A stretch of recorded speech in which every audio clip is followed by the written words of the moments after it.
Some of the larger aircraft that took part in the Second World War, possibly for a while after that. And we're very privileged to have them come along and just run it for us for a while this afternoon. Don't get too close to them. It blew the ear defenders off one of them this morning. Our steward had to go running across the ring.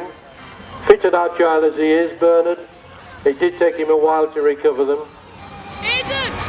So I'll leave it to the gentleman there in the ring with the Driffield engine.